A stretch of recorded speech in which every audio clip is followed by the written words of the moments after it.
பேர் தெரியாதவர்களுக்கும் பெருமைப்படுத்தி பேசுபவர் பேரரசு அவர்கள். தன் இருப்பிலும் முதல் ஆளாக தன் குரலிலும் வந்து நிற்பவர். சிறிய படங்களுக்கும் பெரிய படங்களுக்கும் வாழ்த்து சொல்ல வந்திருக்கும் இயக்குனர் சங்க பொதுச் செயலாளர் பேரரசு அவர்களை ஏதேனும் சில பரபரப்பாக பேசி இந்த படத்தை எடுத்துச் சொல்லுமாறு அன்புடன் கேட்டுக்கொள்கிறோம். தொகுப்பாளினி கவிதா மேடம் ரொம்ப அழகாக தெளிவாக பேரரசு மாதிரி இல்லாமல் தமிழ் பேசக்கூடியவர். பிகினிங்கில் கன்னடத்தில் பேசுகிறாங்க. கன்னடம் தானே? எனக்கு ஆச்சரியம் போச்சு, பேசுகிறது கவிதா தானா இல்லை பெங்களூர் இறக்குமதியா அப்படின்ட்டு ஒரு டவுட்டு. இவ்வளோ அழகாக கன்னடம் பேசுகிறாங்களே. இல்லை இடையில கமல்ஹாசன் சாருக்கு சின்ன பிரச்சனை வந்துடுச்சு. அதில் பயந்து போய் கன்னடம் கற்றுக்கிட்டாங்களா? ஏகப்பட்ட கேள்வி. ஆனால் அதுக்கப்புறம் தமிழில் கொஞ்சம் பேசி தமிழிச்சு தான் அப்படின்ட்டு நிரூபிச்சிட்டாங்க. கதாநாயகன் நீங்கள் அமைதியாக இருந்தாலே அழகு, பேசணும் அவசியமும் இல்லை. அவருக்கு தமிழில் பேசுகிறதா இங்கிலீஷில் பேசுகிறதா இல்லை தமிழ்நாட்டில் வந்து கன்னடம் பேசுனா தப்பாக போயிடுமா, இத்தனை கொஸ்டின்.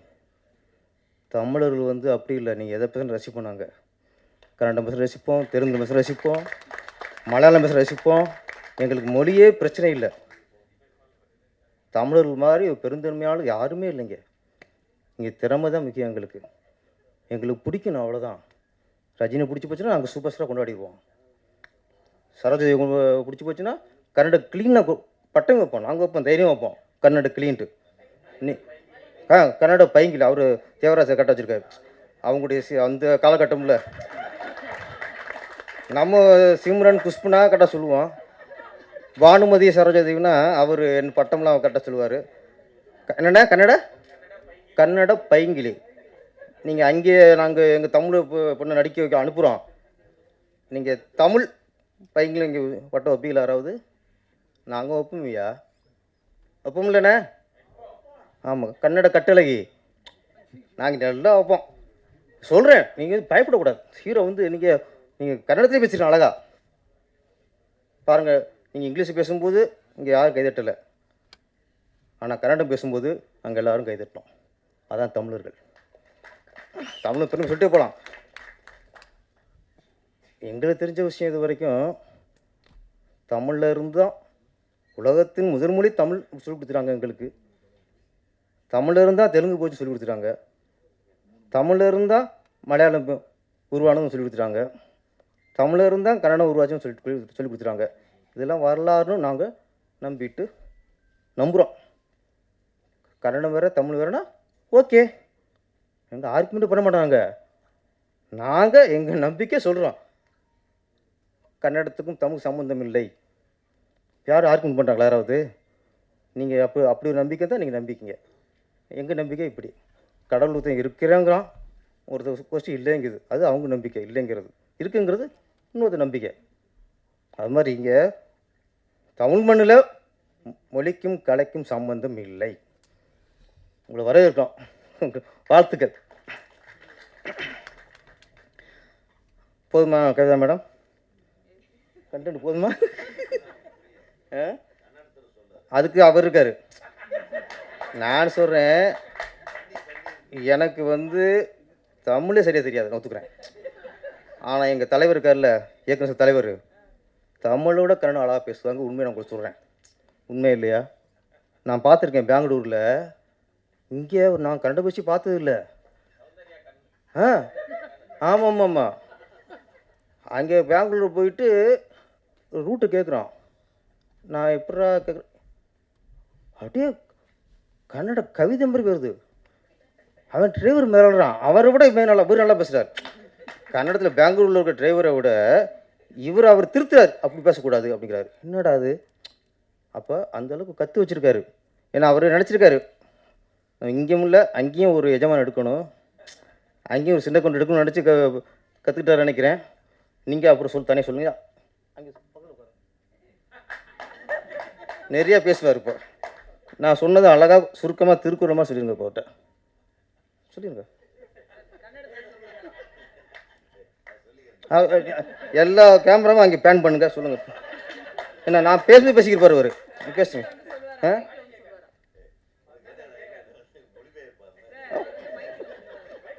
நீ ஓகே.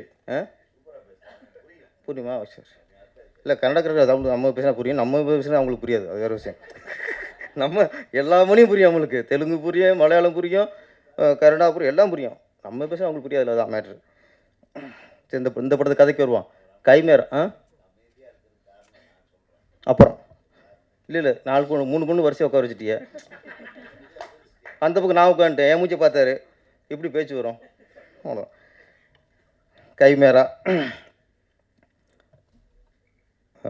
இயக்குனர் ஏற்கனவே 2 படம் பண்ணவர். படம் மேக்கிங் விஷுவல் எல்லாம் பார்க்கும்போது ஒரு திறமையான இயக்குனர் பண்ண படம்னு தெரிஞ்சிச்சு எங்களுக்கு. ஏன்னா ஒரு த்ரில்லர் கொண்டு வரங்கிறது பெரிய விஷயம். அது ஏதோ கதை ஒன்று இருக்குது அப்படின்னு யோசிக்க வைக்குது, குழப்பத்தையும் உண்டாக்குச்சு. ஆனால் ஒன்று சொல்லி பேசிட்டாங்க, மனிதர்களோட அணுக்களோடு மிருகத்தோட அணுக்களை சேர்த்துட்டா மனிதன் எப்படி மிருகமாகிறான். இங்கே மனுஷங்க இருக்காங்க, இங்கே மனுஷங்க இருக்காங்க. 100ல் 90 பேர் மிருகமாக தான் இருக்கும். அப்போ ஏற்கனவே மிருகமாக தான் இருக்கும், இதில் வேறு நீ மிருகத்தோட அணுக்களை சேர்த்திங்கன்னா நான் என்னது ஆகும்? நாடு இப்படி உருப்படும். ஏற்கனவே சாத்தான்குளத்தில் பார்த்துட்டோம், அங்கே லாக்அப் மட்டும் நடந்துச்சு, அங்கே ஏற்றிருப்பாங்க போல இருக்குது. அடித்து கொண்டாங்கல்ல, அவங்க உடம்புல மிருகத்தோட ஏற்றிருப்பாங்க போல இருக்குது. இப்போ திருப்போணம் கொன்னே விட்டாங்க, அடித்தே கொண்டு விட்டாங்க. நகை திருநானா திருடலையா, அந்த பொண்ணு கொடுத்தது பொய் புகாரா இல்லை உண்மையா, அதெல்லாம் அடுத்த விஷயம், அதெல்லாம் வந்து விசாரணையில் வரும். என்னதான் இருக்கட்டுங்க, அடிச்சா கொண்டிருக்காங்கல்ல, அது எப்படி மனுஷனாக இருக்க முடியும்? எப்படி மனுஷனாக இருக்க முடியாம? அது மிருகங்கள். அந்த மிருகத்தில் போய் எப்படி மிருக அணுக்களை சேர்க்க முடியுமா? முடியாது. அது மாதிரி இந்த நிறைய பாலியல் பலாத்காரம் பண்ணுறாங்க, கல்லூரிலேயே பண்ணுறாங்க. அவங்க மனுஷங்களா? அவங்க மிருகங்கள். ஏன்னா நாட்டில் பார்த்தா நிறைய மிருகத்தின்பு அதிகமாக மனுஷன்ட்டு இருக்குது, மனிதத்தின்பு ரொம்ப கம்மியாக இருக்குது. இந்த கதைப்படி இவங்க சொல்கிறாங்க மனுஷனுக்குள்ள போய் மிருகத்தை பண்ணுறாங்கட்டு. ஆனால் சொல்கிறேன், மிருகம் உடம்பு இருக்குல்ல, மிருகம் உடம்புக்குள்ளே இந்த மனுஷனோட அணுக்களை சேர்த்தா ஓரளவு மனுஷத்தன்மை வரலாம், நல்ல மனுஷனோட அணுக்களை. ஆனால் மனுஷனோட இதுக்குள்ள நீங்கள் சேர்த்திங்கன்னா இன்னும் மிருகமாகும். நாட்டு நடப்பு அப்படி தான் இருக்குது. அப்புறம் இந்த படம் பார்க்கும்போது யாரோ குறிப்பிட்டாங்க, பெண்கள் ஆணுக்கு நிகராக சார் சொன்னீங்க, ஆணுக்கு நிகரான்ட்டு தண்ணி அடிக்கிறதில்ல, தம் அடிக்கிறதில்ல, கஞ்சா அடிக்கிறதில்ல, இதில் தான் ஆணுக்கு நிகராக போட்டி போடுறாங்கன்ட்டு. ஒரு விஷயத்தை நம்ம இங்கே இன்றைக்கி நிறைய இடத்துல போதை கலாச்சாரம் அதிகமாகிடுச்சு, தண்ணி அடிக்கிறது அதிகமாகிடுச்சு, கஞ்சா வியாபாரம் அதிகமாகிடுச்சு, கஞ்சா குடிக்கிறது அதிகமாகிடுச்சு. இங்கே சினிமாக்காரங்க கொஞ்சம் உஷாராக இருக்கணும், இங்கே கொஞ்சம் பொறுப்பாகவும் இருக்கணும், உஷாராகவும் இருக்கணும். ஏன்னா நாட்டில் எத்தனையோ பேர் தண்ணி அடிச்சுட்டு தெருவில் எடுக்கிறான், தண்ணி அடிச்சுட்டு கூத்து அடிக்கிறான், தண்ணி அடித்து அவ்வளோ அநியாயம் பண்ணிக்கிட்டு இருக்கான். அது செய்ய தான் போயிடும். ஆனால் சினிமாக்காரங்க யாராவது எங்கேயாவது தண்ணி அடிச்சுட்டு அந்த ஸ்டில் கிடச்சா போதும், அதுதான் எனக்கு தேசிய பிரச்சனை. அது தேசிய பிரச்சனை. உலகத்தில் யாருமே தண்ணி அடிக்காத மாதிரியும், சினிமாக்காரன் மட்டும்தான் தண்ணி அடித்த மாதிரியும் அவ்வளோ ஃபோக்கஸ் ஆயிடும். நடிகர் ஸ்ரீகாந்த் போதை பழக்கத்துக்குள்ளே இருந்திருக்காரு. ஓகே, அதெல்லாம் அது தவறு தான், அது தவறு. கைது பண்ணது சரி, விசாரித்தது சரி. ஒரே ஒரு கேள்வி தான், பல்கலைக்கழகத்தில் ஒரு பொண்ணை ஒருத்தர் கற்பழிச்சார்ல, அவர் பேசுகிறதா ஞாபகம் இருக்குமா? இந்தளவுக்கு படம் பிடிச்சி அவளை ஃபோக்கஸ் பண்ணாங்களா? இல்லை. இந்த திருப்போணத்தில் ஒருத்தர் அடித்தே கொண்டாங்கல்ல, 5 போலீஸார் கைது பண்ணாங்கல்ல, அவங்க ஃபோட்டோ இருக்கா, மூஞ்சி அவங்க அவங்க ஞாபகம் இருக்கா? அவங்க வீடியோ யாராவது காட்டினாங்களா? ஒருத்தன் அடிச்ச கொண்டிருக்கான் சார். ஏதோ ஒரு எங்கேயோ எடுத்த ஃபோட்டோ தான் நம்மளுக்கு ஃபேஸ்புக்கில் போடுறாங்களே தவிர, இது ஒரு பேப்பரில் எதுலையோ தனித்தனியாக ஃபோட்டோ போட்டு அவங்க அரெஸ்ட் பண்ண வீடியோ போட்டு அவங்க அரெஸ்ட் பண்ணி ஜெயிலில் தள்ளினாங்களா, அந்த வீடியோ போட்டு காட்டினாங்களா? காட்ட மாட்டாங்க. ஆனால் ஒரு நடிகர் ஒரு போதை பழக்கத்துக்கு போதையில் இருந்திருக்காருன்னு உரைக்கிறதுக்காக ஒரு தீவிரவாதி மாதிரி, ஒரு பயங்கரவாதி மாதிரி அவங்களுக்கு அரெஸ்ட் பண்ணதில்லை. ஜீப்பில் ஏற்றுனதுலேருந்து காரில் கொண்டு போகிறதுலேருந்து அவ்வளவு நாட்டில் குண்டு வச்சு ஒரு 200-3000 பேரை கொன்னது மாதிரி ஒரு அவ்வளோ பில்டப். போதை பழக்கம் வேறு எங்கேயுமே இல்லை. போதை விற்றான் பாருங்க 2000 கோடிக்கு, அவங்க கூட சரியாக சில்லு நமக்கு வந்ததில்லை இது வரைக்கும். விற்றவன கூட சில்லு கூட வந்ததில்லை. நான் சினிமாக்காரர்கள்லாம் கொஞ்சம் நான் சொல்கிறேன், அதுக்கு நான் நியாயப்படுத்தலை. கொஞ்சம் உஷாராக இருக்கணும், நம்ம கொஞ்சம் உதாரணமாக இருக்கணும். நம்ம இந்த மாதிரி தப்பில் மாட்டினா நம்மளை தேசத்துறைக்கு மாதிரி காட்டிடுவாங்க, இந்த உலகம் காட்டிடும் சினிமாக்காரனை மட்டும். ஆனால் தேசத்துறை பண்ணாலும் அப்படி காட்டாது. இந்த சின்ன சின்ன தவறு பண்ணவங்கள தேசத்துறை பண்ண அளவுக்கு நம்மளை காட்டிடும். அதனால் சினிமாக்காரில் கொஞ்சம் நம்ம கொஞ்சம் கவனமாகவும் இருக்கணும். இதில் காட்டுது படம் தான்.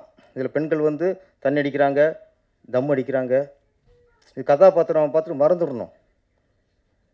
இதே இது ஒரு நடிகை எங்கேயாவது பப்ளிக் தம் அடிச்சு ஒரு சில் கிடைக்கிட்ட முடிச்சு, அவ்வளோதான். ஒரு மாதத்துக்கு வச்சு செஞ்சுடுவோம். அது மாதிரி இந்த இந்த கைமாறாங்கிறது சயின்டிஸ்டாக சொல்கிறீங்க, நிறைய அந்த சமூக வலைதளங்களையும் இந்த மாதிரி மிருகங்கள் இருக்காங்கன்னு சொல்ல வரேன். மிருகங்கள் இருக்காங்க, வன்மம் கக்குறது. ஒரு படத்தை பார்க்காமலே எப்படி இருக்குன்னு தெரியாமலே அதை ஓச்சிறது. இது ஒரு நோய் இருக்கு, இப்போ வந்திருக்கு. இப்போ ரோல் பண்ணுறது, இவங்களுக்கு பிடிக்கலன்னா மக்களுக்கு பிடிக்கலன்னு நினச்சி வச்சுருது. இவங்களுக்கு பிடிக்கல வச்சுங்களேன், மக்களுக்கே பிடிக்கூடாங்கிற அளவுக்கு ரோல் பண்ணுறது. இது ஒரு மிருகம் தான். இதுக்குள்ளே போய் இன்னொரு நம்ம சேர்த்து வச்சிங்களேன், யாரும் படமே எடுக்க முடியாது, ரிலீஸே பண்ண முடியாது, அந்தளவுக்கு ஆயிரும். நம்ம இயக்குனர் மாணிக் ஜெய் புது முயற்சி. நான் இந்த மாதிரி ஒரு கண்டென்ட் யாரும் பண்ணதில்லை, ஒரு புது முயற்சி. இந்த முயற்சி வெற்றி அடையணும்.